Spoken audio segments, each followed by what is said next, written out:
દાણો હજી હમણાં પડ્યો, વરસાદ થાવા દો. દાણો સડી કોહવાઈ, ભૂમિ સાત થાવા દો.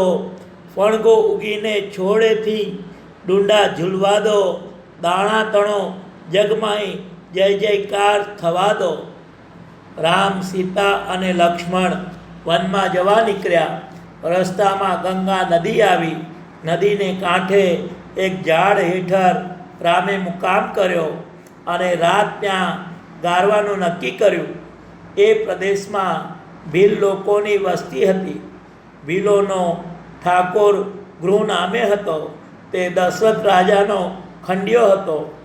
રામના આગમનના સમાચાર સાંભળી તે પોતાના પ્રધાન અને સગાવાલા સાથે તેમને મળવા આવ્યો. તેને જોઈ રામ ને લક્ષ્મણ ઊભા થયા અને ભાવથી ભેટ્યા. રામનો તપસ્વી વેશ જોઈ ગૃહની આંખોમાં આંસુ આવી ગયા. તેણે કહ્યું, આજથી તમે મારા અતિથિ, મારા ઘરબાર, ઠકરાત, માલ મિલકત બધું તમને સોંપ્યું. આમ કહી એણે અનેક ખાદ્ય સામગ્રીઓ લાવીને હાજર કરી દીધી. એનો ભાવ જોઈ રામ ગરગરા થઈ ગયા. તેમણે કહ્યું, ભાઈ, હાલ તો હું વનવાસી છું. કંદ મૂળ અને ફળ સિવાય મને બીજું કશું નહીં ખપે. આમ કહી કંદમૂળ આરોગી રાત પડતા રામ ઝાડની નીચે જમીનની પથારી કરીને સૂઈ ગયા. લક્ષ્મણ એમની ચોકી કરતા જાગતા બેઠા. ગૃહે લક્ષ્મણને કહ્યું, કુમાર, આજની રાત ચોકીનું કામ મને સોંપો. હું પ્રતિજ્ઞાપૂર્વક કહું છું કે રામથી અધિક પ્રિય મને બીજું કાંઈ નથી. હું આખી રાત જાગીને ચોકી કરીશ અને તમારે માટે મેં સુખ સૈયા તૈયાર કરાવી છે, માટે તમે ત્યાં આરામ કરો. લક્ષ્મણે કહ્યું, રામચંદ્રને વળી ચોકી શું અને કંઈ શું? એમને ચોકીની જરૂર નથી. પણ જમીન પર ઘાસ પાથરીને સૂતેલા રામચંદ્રજીને જોઈ મારો જીવ રહેતો નથી. મને પિતાએ વનવાસ નથી દીધો એ વાત સાચી છે, પણ રામને મૂકીને કશામાં મારું ચિત્ત લાગતું નથી. કોણ જાણે રામ વિના આજે અયોધ્યાની શી દશા હશે, કૌશલ્યાની શી દશા હશે, પિતા દશરથની શી દશા હશે. આમ વાતોમાં લક્ષ્મણ અને ગૃહે આખી રાત ઊભા પૂરી કરી, પણ તેની કોઈને ખબર પડી નહીં. સવારે રામે ગંગા પાર જવાની તૈયારીઓ કરી. ગૃહે પોતાની નૌકા છોડાવી, પણ રામને વિદાય આપતા તેનું હૈયું ભરાઈ આવ્યું. આખી રાત લક્ષ્મણની સાથે તેણે રામ વિશે વાતો કરી હતી અને રામ પ્રત્યેનો લક્ષ્મણનો ભક્તિભાવ નજરો નિહાળ્યો હતો. એ જોયા પછી તેને થયું કે એકવાર આવા મહાનુભાવના ચરણનો સ્પર્શ કરવા મળે તો હું પાવન થઈ જાઉં. પણ રામ એવી રીતે કોઈને પોતાના ચરણ સ્પર્શ કરવા દે એવા નહોતા.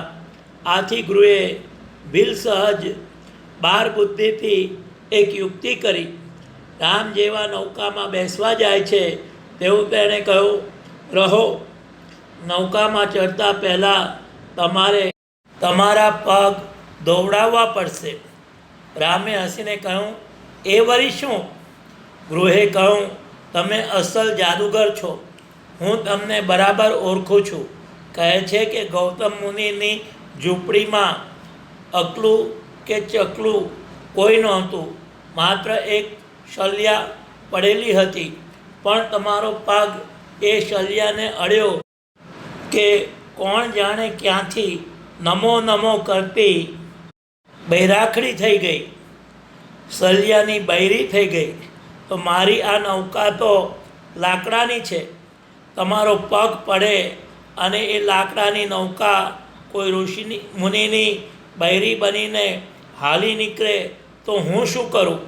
બીજી આવી નૌકા ક્યાંથી લાવું? મારી ઠકરાત, મારું જોર કેટલું? આ સાંભળી રામ અને લક્ષ્મણને હસવું આવ્યું. રામે કહ્યું, એ તો ઠીક, પણ તારે કરવું છે શું એ કહેને. ગૃહે કહ્યું, બસ તમારા પગ ધોવા દો તો નૌકામાં બેસવા દઉં.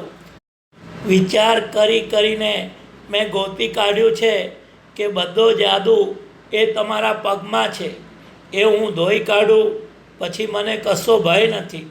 રામે કહ્યું, ભલે તો એમ કર. ગૃહે રામના ચરણ ધોયા અને નૌકામાં બેસાડી એમને રામે પાર ઉતાર્યા. સામે પાર ઉતર્યા પછી સીતાજીએ પોતાના હાથમાંથી અંગૂઠી કાઢી ગૃહને આપવા માંડી, પણ તેણે તે લીધી નહીં. તેણે કહ્યું, 14 વર્ષ પૂરા કરીને પાછા આવો ત્યારે જે આપશો તે લઈ લઈશ, આજે નહીં. પછી રામ, સીતા અને લક્ષ્મણ ગૃહની રજા લઈ આગળ વધ્યા. ગૃહ આંસુ ભરી આંખે તેમને જતા જોઈ રહ્યો. ભગવાન ભક્તની ભાવનાના ભૂખ્યા છે અને ભક્ત ભગવાનની કૃપાનો ભૂખ્યો છે. ગૃહને રામની ચરણ સેવાની ભૂખ છે અને રામજી એની નિર્મળ ભક્તિ પર કેવળ પ્રસન્ન છે.